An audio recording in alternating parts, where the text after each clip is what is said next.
പ്രിയപ്പെട്ട സമര സഖാക്കളെ, സഹോദരി സഹോദരന്മാരെ, കേരള സർവകലാശാലയുടെ ആസ്ഥാനത്തേക്ക് ഇങ്ങനെയൊരു യുവജന മാർച്ചിടയായ സാഹചര്യം ഇവിടെ വിശദീകരിക്കുകയുണ്ടായി. കേരളത്തിലെ ഈ കേരള സർവകലാശാല ഉൾപ്പെടെയുള്ള എല്ലാ സർവകലാശാലകളിലേക്കും RSS ചില ആളുകളെ പ്രത്യേകം അയക്കുകയാണ്. അങ്ങനെ RSSന്റെ അജണ്ട നടപ്പാക്കാൻ വേണ്ടി സർവകലാശാലയുടെ ചാൻസലർ പദവിയിലിരിക്കുന്ന ഗവർണർ, അതൊരു ഭരണഘടനാ സ്ഥാപനം കൂടിയാണ്, അങ്ങനെ RSSന്റെ ആജ്ഞ നടപ്പാക്കാൻ വേണ്ടിയിട്ട് RSSന്റെ ഏജന്റായി ഗവർണർ പെരുമാറുന്നു എന്നതാണ് നമുക്കിപ്പോൾ കാണാൻ വേണ്ടി കഴിയുന്നത്. അങ്ങനെ ആ ഗവർണറുടെ, ആ ചാൻസലറുടെ തീരുമാനപ്രകാരം ഇവിടെ ഇരിക്കുന്ന ഒരുത്തരുണ്ട്. അദ്ദേഹത്തിന്റെ പേരാണ് മോഹനൻ കുന്നുമ്മൽ. മോഹനൻ കുന്നുമ്മൽ ഒരു കാര്യം ഓർമ്മിക്കേണ്ടത്, RSS ഈ രാജ്യത്താകെ ഇളക്കി മറിക്കാൻ ആവശ്യമായ വലിയ പരിശ്രമങ്ങൾ പല ഘട്ടങ്ങളിലും നടത്തിയിട്ടുണ്ട്. അപ്പോഴൊന്നും കുലുങ്ങാത്ത ഒരു നാടിന്റെ പേര് കേരളത്തിലാണ്. അത് RSSകാരന്റെ വാക്ക് കേട്ടിട്ട് ഇവിടെ രജിസ്ട്രാറെ സസ്പെൻഡ് ചെയ്ത് ഉൾപ്പെടെയുള്ള നിയമവിരുദ്ധ നടപടികളുമായിട്ട് ഇനിയും നിങ്ങൾ മുന്നോട്ട് പോയാൽ ഞങ്ങൾ ഇവിടെ വന്നിരുന്ന് പിരിഞ്ഞു പോവില്ല. ചില ആളുകൾ ധരിക്കുന്നത് ഈ ബാരിക്കേഡും ഈ ജലപീരങ്കിയും കുറച്ച് പോലീസ് ഏമാന്മാരെല്ലാം കണ്ടിട്ട് ഭയന്നിട്ട് ഞങ്ങളുടെ വിരുന്നു പോയി എന്നാണ്. അങ്ങനെയല്ല, ഇതിനേക്കാൾ വലിയ പോരാട്ടം നിങ്ങൾ വെടിവെച്ചപ്പോ ഞങ്ങൾ ധീരമായി ഇൻകുലാബ് സിന്ദാബാദ് വിളിച്ചിട്ട് എത്തേണ്ട സ്ഥലത്തെത്തിയിട്ടുണ്ട്. പക്ഷെ ഞങ്ങൾ ഇന്ന് ഇവിടെ ഇരിക്കാനേ തീരുമാനിച്ചിട്ടുള്ളൂ. ഈ സമരം ഒരു താക്കീതാണ്. ഈ താക്കീത് കണ്ട് ഈ മോഹനൻ കുന്നുമലും തോമസും ഈ ഗവർണറെല്ലാം പാഠം ഉൾക്കൊണ്ടിട്ടില്ലെങ്കിൽ വരും ദിവസങ്ങളിൽ വൈസ് ചാൻസലറുടെ ചേംബറിൽ ഇതുപോലെ ഇരിക്കും. വെടിവെച്ചാലും നിങ്ങൾ മർദ്ദിച്ചാലും ഞങ്ങൾ ജീവൻ പണയം വെച്ചുകൊണ്ട് തന്നെ ആ സമരത്തിലുണ്ടാവും എന്നാണ് ആമുഖമായി പറയാനുള്ളത്. ഇവിടെ എന്താ നടത്തിക്കൊണ്ടിരിക്കുന്നത്? ഈ സർവകലാശാലക്ക് ഒരു ആക്ട് ഉണ്ട്, ഈ സർവകലാശാലക്ക് ഒരു സ്റ്റാറ്റ്യൂട്ട് ഉണ്ട്.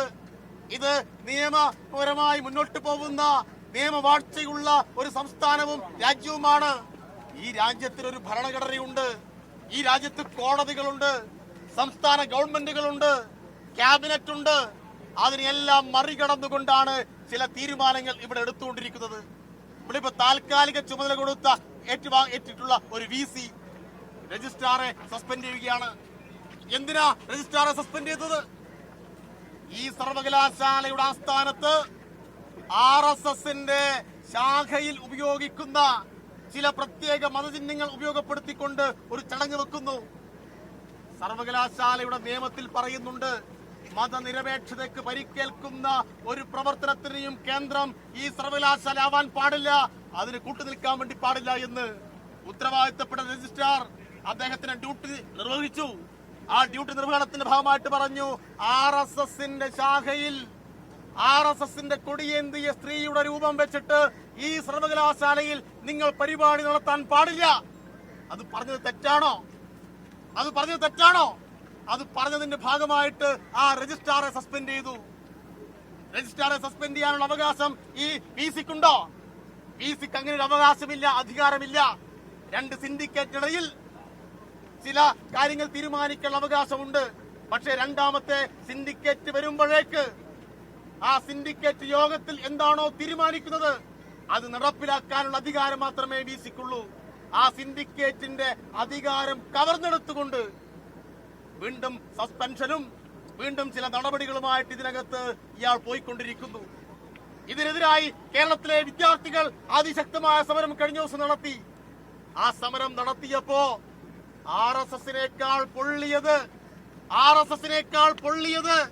സാക്ഷാൽ VD സതീശനാണ്. എന്തേ സതീശ നിങ്ങൾക്ക് ഇത്ര പൊള്ളുന്നത്?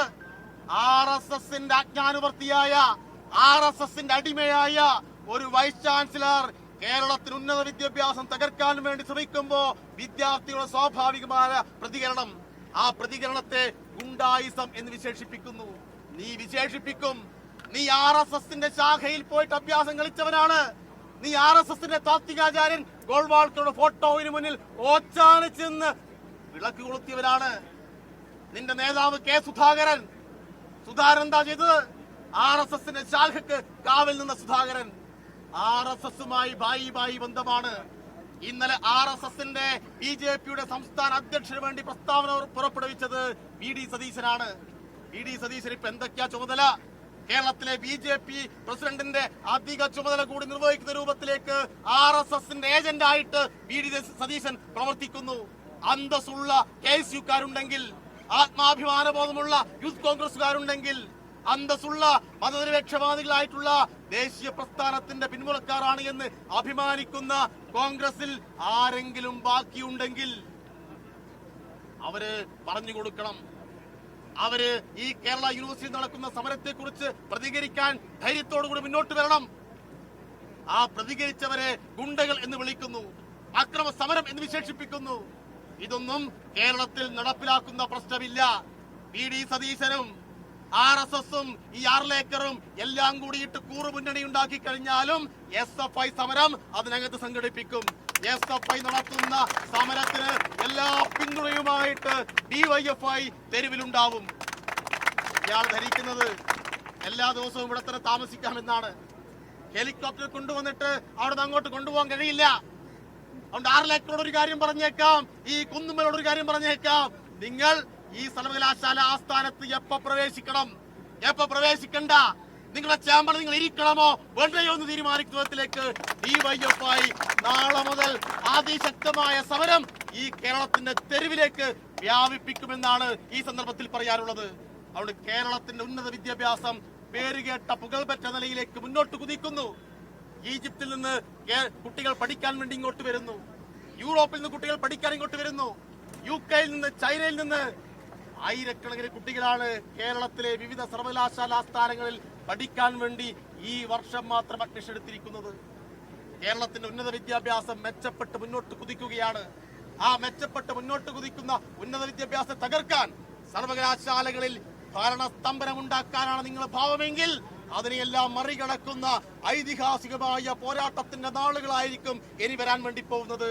അടിയേറ്റാലും വെടിയേറ്റാലും മരിക്കേണ്ടി വന്നാലും അതിനെയെല്ലാം കൂസാതെ മുന്നോട്ട് പോയിട്ടുള്ള യുവജന വിദ്യാർത്ഥി പ്രസ്ഥാനമാണ് SFIയും DYFIയും എന്ന് ഒന്നുകൂടി ഇവരെ ഓർമ്മപ്പെടുത്തിക്കൊണ്ട് ഞാൻ വാക്കുകൾ അവസാനിപ്പിക്കുന്നു. ഈ പ്രതിഷേധ സമരം ഉദ്ഘാടനം ചെയ്തതായി അറിയിക്കുന്നു.